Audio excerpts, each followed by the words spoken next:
नमस्कार दोस्तों, मेरा नाम है डॉक्टर नीलम शर्मा। इस वीडियो में हम डिस्कस करेंगे कि डीएलसी टैबलेट का उपयोग किन कंडीशंस में किया जाता है, डीएलसी टैबलेट को कैसे लेना चाहिए और डीएलसी टैबलेट की वजह से क्या साइड इफेक्ट्स हो सकते हैं और डीएलसी टैबलेट को लेते समय क्या क्या सावधानियां रखनी चाहिए। और यह भी डिस्कस करेंगे कि डीएलसी टैबलेट की वजह से होने वाले साइड इफेक्ट्स को कैसे कम किया जा सकता है। डीएलसी एक ब्रांड नेम है। डीएलसी टैबलेट के अंदर सॉल्ट कंपोजिशन डिफ्लाजाकोरेट होता है। डीएलसी टैबलेट 6 mg व 30 mg की स्ट्रेंथ में अवेलेबल है। डीएलसी टैबलेट एक स्टेरॉइड दवा है। डीएलसी टैबलेट का उपयोग अस्थमा होने पर, नज़ला होने पर, एलर्जी होने पर, ऑस्टियोआर्थराइटिस होने पर, रूमेटॉइड अर्थराइटिस होने पर, लूपस होने पर, मल्टीपल स्क्लेरोसिस होने पर और कैंसर के इलाज में डीएलसी टैबलेट का उपयोग किया जाता है। इसके अलावा बहुत प्रकार के त्वचा रोगों में जैसे डर्मेटाइटिस होने पर, एक्जिमा होने पर, सोराइसिस होने पर, त्वचा पर कोई एलर्जी होने पर और त्वचा पर खुजली होने पर आदि कंडीशंस में भी डीएलसी टैबलेट का उपयोग किया जाता है। ऑर्गन ट्रांसप्लांट के बाद भी डॉक्टर डीएलसी टैबलेट को लेने की सलाह दे सकते हैं। हमारे शरीर में ऑर्गन ट्रांसप्लांट जैसे लिवर या किडनी ट्रांसप्लांट के बाद इस बात की संभावना बहुत ज्यादा होती है कि हमारा शरीर ट्रांसप्लांट किए गए ऑर्गन को रिजेक्ट कर दे। इसलिए ऑर्गन रिजेक्शन से बचने के लिए डॉक्टर इम्यूनोसप्रेसिव दवाओं के साथ डीएलसी टैबलेट को भी लेने की सलाह दे सकता है। डीएलसी टैबलेट शरीर के इम्यून सिस्टम को कमजोर करती है, जिसकी वजह से हमारे शरीर का इम्यून सिस्टम ट्रांसप्लांट किए गए ऑर्गन को रिजेक्ट नहीं कर पाता है और ट्रांसप्लांट किया गया नया ऑर्गन आसानी से काम कर पाता है। डीएलसी टैबलेट शरीर में इन्फ्लेमेशन यानी सूजन को कम करती है। इसलिए इसके अलावा भी बहुत सी ऐसी कंडीशंस है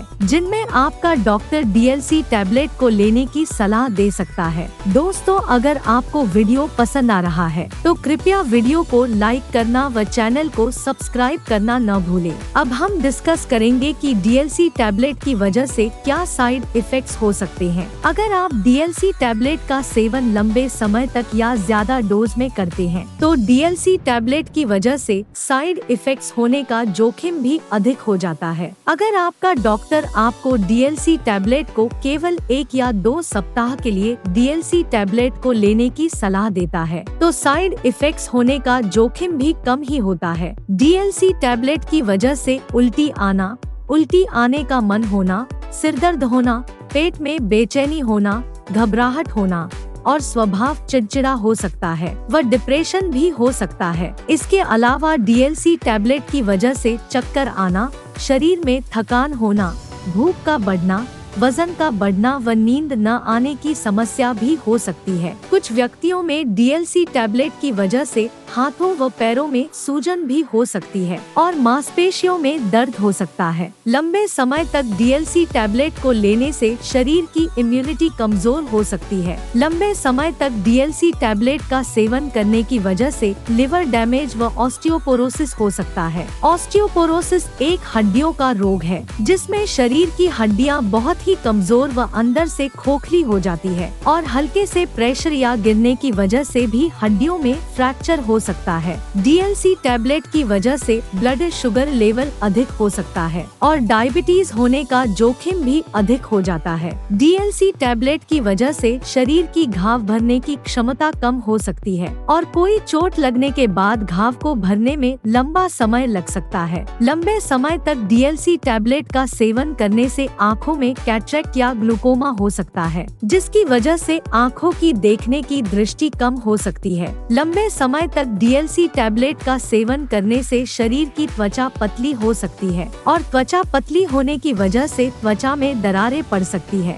डीएलसी टैबलेट की वजह से ब्लड प्रेशर अधिक हो सकता है और शरीर में सोडियम का लेवल अधिक हो सकता है और पोटेशियम का लेवल कम हो सकता है। डीएलसी टैबलेट की वजह से गर्दन, चेहरे, पेट और शरीर के अन्य हिस्सों में असामान्य रूप से फैट का जमाव हो सकता है, जिसकी वजह से चेहरे, पेट या शरीर के अन्य हिस्सों में सूजन हो सकती है। डीएलसी टैबलेट को बच्चों को लंबे समय तक देने से बच्चों की ग्रोथ प्रभावित हो सकती है और बच्चों की ग्रोथ धीमी या कम हो सकती है। DLC टैबलेट की वजह से शरीर पर बालों की ग्रोथ अधिक हो सकती है और महिलाओं में चेहरे पर भी बालों की ग्रोथ अधिक हो सकती है। इसके अलावा महिलाओं के मासिक धर्म अनियमित हो सकते हैं। अब हम डिस्कस करेंगे कि DLC टैबलेट को लेते समय क्या क्या सावधानियां रखनी चाहिए। TB होने पर, डायबिटीज होने पर, वायरल या फंगल इन्फेक्शन होने पर, थायराइड की बीमारी होने पर,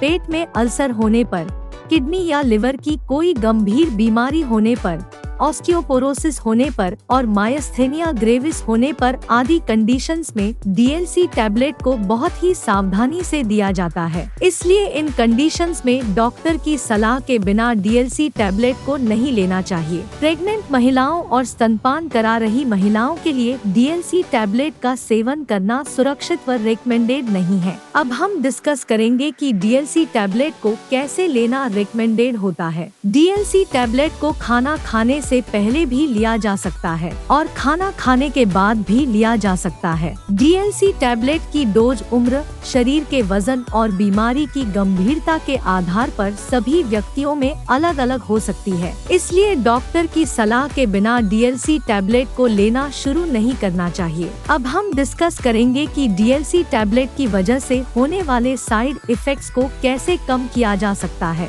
DLC टैबलेट की वजह से होने वाले साइड इफेक्ट्स को कुछ बातों का विशेष ध्यान रखकर कम किया जा सकता है। DLC टैबलेट की वजह से हड्डियां कमजोर हो सकती है, इसलिए हड्डियों को मजबूत बनाए रखने के लिए आपको कैल्शियम से भरपूर खाद्य पदार्थों जैसे दूध, दही, सोयाबीन व पनीर आदि का सेवन अधिक मात्रा में करना चाहिए, या आप कैल्शियम और विटामिन D के सप्लीमेंट्स भी ले सकते हैं। इसके अलावा कच्चे फलों, सब्जियों का सेवन अधिक मात्रा में करना चाहिए और हर रोज एक्सरसाइज करनी चाहिए। वीडियो को देखने के लिए आपका धन्यवाद। अगर आपको वीडियो पसंद आया तो प्लीज वीडियो को लाइक कर देना, चैनल को सब्सक्राइब कर लेना और अगर आपका DLC टैबलेट से संबंधित कोई प्रश्न है तो आप कमेंट करके पूछ सकते हैं।